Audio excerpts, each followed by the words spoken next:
ఇప్పుడు సినిమాని చాలా పవర్ఫుల్ మీడియా ఆఫ్ కమ్యూనికేషన్గా, ఎందుకంటే నేను ఒకసారి ఎక్కడో చదవడం జరిగింది ఒక డైరీలో, cinema can change the society, cinema can spoil the society అని. సో వీటన్నిటిని దృష్టిలో పెట్టుకుని నేను చేసిన ప్రతి సినిమాలోనూ ఏదో ఒక మెసేజ్ ఇవ్వడం జరుగుతూనే ఉంది. ఈవెన్ నేను నెగటివ్ పాత్రగా చేసినా కూడా ఆ పాత్రను కూడా ఒక రావణాసురుడుగా, ఒక దుర్యోధనుడిగా, ఒక హిరణ్యకశిపుడిగా భావించే చేశాను.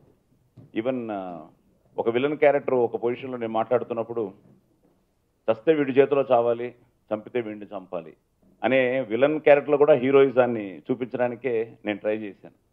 సో డైరెక్టర్స్తో డిస్కస్ చేస్తున్నప్పుడు కానీ ఇలాగా సినిమాని ఒక మంచి సినిమాగా చేయాలి, ఫైనల్గా దాని ప్రభావం ఎంత ఉంటుందో నాకు తెలుసు.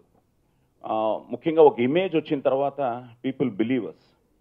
సో వాళ్ళ నమ్మకాన్ని మనం వమ్ము చేయకుండా థియేటర్కి వచ్చిన తర్వాత ఎస్ అంటే సినిమా లిబర్టీసు, సినిమా ఎగ్జాగరేషన్స్ ఇవన్నీ ఉన్నా, బట్ ఎక్కడో ఒక చోట వచ్చిన ఆడియన్ని మనం ఎక్కడో ఒక చోట టచ్ చేయాలి.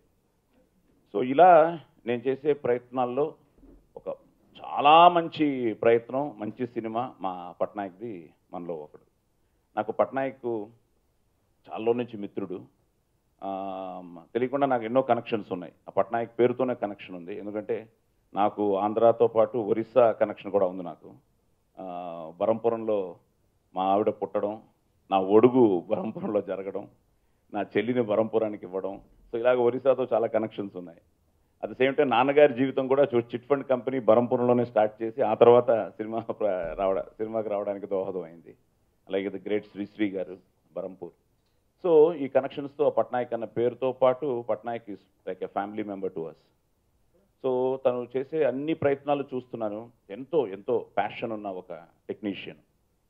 సో ఈ ప్రాసెస్లో ఎప్పటి నుంచి అనుకుంటున్నాం భయ్యా కలిసి చేద్దాం అని. సో సడన్గా ఆయన ఫోన్ చేసి ఇలా ఒక ప్రాజెక్ట్ అనుకున్నాను, మీరే చేయాలి ఆ వేషం, మీరు తప్ప ఇంకోరు నాకు ఆలోచన లేదు, సో ఒకసారి కథ వినండి అని కథ చెప్పారు. కథ చెప్పగానే చాలా ఎక్సైట్ అయ్యాను, అట్ ద సేమ్ టైం భయపడ్డాను. ఇంత బోల్డ్ ఫిలిం మరి ఏంటి అన్నాను. లేదు సార్ రియాలిటీనే చూపిస్తున్నాం. రియాలిటీ చూపిస్తున్నాం కానీ తట్టుకోవాలి కదా అన్నారు. తట్టుకునే ప్రొడ్యూసర్ ఉన్నాడండి అని మా జగన్ని ఇంట్రడ్యూస్ చేయడం. సో ఆయన కూడా చాలా yes sir we are doing this film అని చెప్పి ఇంక అక్కడి నుంచి ఒక ఎక్సైట్మెంట్. ఎందుకంటే ఈరోజు ఒక సినిమా ఆర్టిస్ట్గా నాకు రెండు పిచ్చులు. ఒకటి క్రికెట్ చూస్తాను, ఒక పిచ్చి. రెండోది ప్రతి టీవీ ఛానలు నేను అన్ని లాంగ్వేజ్లు చేయడం వల్ల, ఈరోజు అమెరికన్ ఎలక్షన్స్ వల్ల ప్రతి ఛానలు చేతిలోనే, మన చేతిలో భగవంతుడు రిమోట్ కంట్రోల్ ఇచ్చాడు కాబట్టి ఆ రిమోట్ కంట్రోల్తో every channel I use to watch. అది మార్నింగ్ మన ఆధ్యాత్మిక కార్యక్రమాల నుంచి రాత్రి మిడ్ నైట్ మసాలా వరకు, పడుకునేంత వరకు అన్ని ఛానల్స్ నేను ఎప్పుడు అలాగా సర్ఫ్ చేస్తూనే ఉంటాను. సో మీడియా ఈరోజు it has become such a powerful, ఒక విధంగా ఇట్స్ డిక్టేటింగ్ ద వరల్డ్. ఈరోజు అమెరికన్ ఎలక్షన్స్ కూడా ఎంత ప్రభావితం చేస్తుందో మీ అందరికీ తెలుసు. సో మీడియాని రిప్రజెంట్ చేస్తున్న ఒక character, at the same time మనలో ఒకడు ఆయనకి ఎలా వర్తిస్తుందో మీడియాకి it's also one among us. ఆ మనలో ఒకడు అన్నది ఒక ఇండిపెండెంట్గా ఇండివిజువల్గా టార్గెట్ చేసిన ఇట్ ఈస్. నా విషయంలో నేను ఈ సినిమాలో చూసింది ఏంటంటే మీడియా కూడా ఇట్స్ వన్ అమంగ్ అస్ అనే ఒక ఫీల్ని పెట్టి చాలా అద్భుతంగా, ఎందుకంటే డైలాగ్స్ కానివ్వండి, సిచ్యువేషన్స్ కానివ్వండి, పర్ఫార్మెన్స్ కానివ్వండి, నన్ను చాలా కంట్రోల్ చేసి సార్ నాకు ఇది వద్దు అని నన్ను చాలా తక్కువ మంది డైరెక్టర్లు కంట్రోల్ చేశారు. కంట్రోల్ చేయని చోటంతా ఓవర్ యాక్టింగ్ చేసిన సందర్భాలు చాలా ఉన్నాయి. ఎందుకంటే ఎప్పుడు ఏ ఆర్టిస్ట్కైనా, మహానటులు కూడా ఒక్కోసారి ఓవర్ బోర్డ్ అవ్వడానికి కారణం ఆ డైరెక్టరే. నా ఫీలు డైరెక్టర్ చెప్పగలిగితే this is what we want, ఇది కావాలి, ఇది అక్కర్లేదు, ఇది నాది, ఎందుకంటే తను డిజైన్ చేసుకున్న క్యారెక్టర్. ఒక సామాన్యుడు, ఒక మహావృక్షం పక్క పక్కన కూర్చున్నాను. ఈ సినిమా అదే, ఒక సామాన్యుడు, ఒక మహావృక్షం, మీడియా అనే ఒక మహావృక్షం. మా ఇద్దరి మధ్యలో జరిగే కాన్ఫ్లిక్టే ఈ సినిమా. ఇంకో 2 రోజులు 4వ తేదీ శుక్రవారం ఈ సినిమా రిలీజ్ అవుతుంది. దయచేసి అందరూ ఎంకరేజ్ చేయండి. బ్రోకర్ నచ్చితే ఈ సినిమా నచ్చుతుంది, ఒకటే క్యాప్షన్. బ్రోకర్ ఎంతమందికి నచ్చిందో అందరూ దయచేసి ఈ సినిమా థియేటర్కి వచ్చి చూడండి. పైరసీలో కానీ ఇంటర్నెట్లో కానీ చూడకుండా థియేటర్కి వచ్చి ఈ సినిమాని చూస్తే ఇలాంటి సినిమాలు తీయడానికి చాలామంది డైరెక్టర్స్ మా ఇండస్ట్రీ నుంచి రెడీగా ఉన్నారు. వాళ్ళందరూ ఇంతే మంచి సినిమాలు మీకోసం చేస్తారు. అండ్ ఈ సినిమా చాలా సీరియస్గా ఉంటుంది అని అనుకున్న వాళ్ళందరికీ నేను చెప్పాలనుకుంటుంది ఏంటంటే, చాలా స్ట్రాంగ్గా ఉంటుంది, ఎంటర్టైన్మెంట్ కావాల్సినంత ఉంటుంది, రెండూ ఉంటాయి. అందుకు ఎంటర్టైన్మెంట్ ఉంటుందా లేదా అని డౌట్ పడి రావాల్సిన అవసరం లేదు. తప్పకుండా మీకు కడుపుబ్బా నవ్విస్తాం. అలాగే వెంట్రుకలు నెక్కి పొడుచుకునేలా గూస్ బంప్స్ వచ్చేలా చాలా సీన్స్ ఉన్నాయి. ఇందాక సాయి కుమార్ గారు చెప్పినట్టు నాజర్ గారిది సాయి కుమార్ గారి సీన్ ఏదైతుందో అది ఇండస్ట్రీలో టాప్ సీన్స్ గురించి మాట్లాడుకున్నప్పుడు ఆ సీన్ గురించి కూడా మాట్లాడతారు. అంత గొప్ప సీన్ అది. ఎందుకంటే ఇద్దరు మహానటులు నువ్వా నేనా అని పోటీ పడి యాక్ట్ చేశారు. అది చాలా రేర్గా జరుగుతుంది అలాంటి ఒక ఒకేజన్. అలాంటి లక్కీగా అలాంటి కథ అలాంటి సిచ్యువేషన్ ఈ సినిమాకి వచ్చింది. అందుకు మొత్తం మా టీం అంతా చాలా గర్వంగా ఫీల్ అవుతున్నాం ఆ సీన్ విషయంలో. సినిమా ఎంత గొప్పగా ఉందో ఆ సీన్ కూడా అంతే గొప్పగా ఉంది.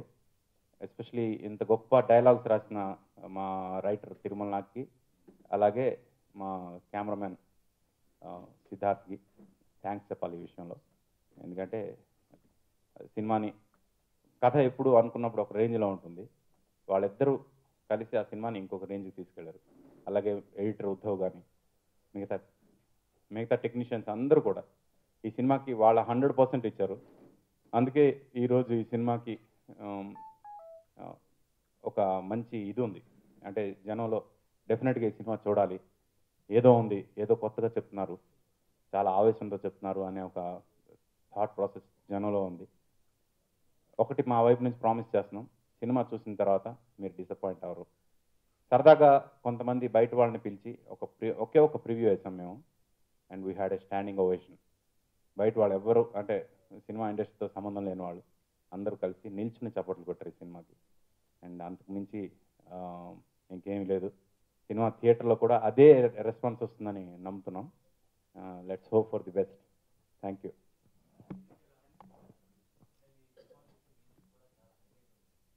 ఈ సినిమాలో 4 పాటలు ఉన్నాయి.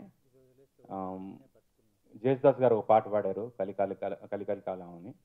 ఆ పాట సినిమాలో అక్కడక్కడ వస్తూ వెళ్తూ ఉంటుంది సిచ్యువేషనల్గా. అలాగే హీరోయిన్ ఇంట్రడక్షన్ కోసం అమ్మాయి సంగీతం టీచర్ బేసికల్గా. సంగీతం బ్యాక్డ్రాప్లో అంటే ఒక సెమీ క్లాసికల్ సాంగ్ ఒకటి కంపోజ్ చేయడం జరిగింది. అది సునీత పాడడం జరిగింది. ఆ పాట విని బాలసుబ్రహ్మణ్యం గారు ఈ అమ్మాయికి నేషనల్ అవార్డు వస్తుంది, ఎంత బాగా పాడింది ఈ సినిమా ఈ పాట అని చెప్పారు. అలాగే Sravana Bhargavi just before her delivery, 2 రోజుల్లో డెలివరీ ఉంది అన్నప్పుడు ఒక మంచి మాస్ నంబర్ ఒకటి తనతో పాడించడం జరిగింది. ఈ యూత్కి బాగా ఎక్కే పాట దమ్మర దమ్ అని, డ్రగ్స్ బేస్డ్ సాంగ్. అది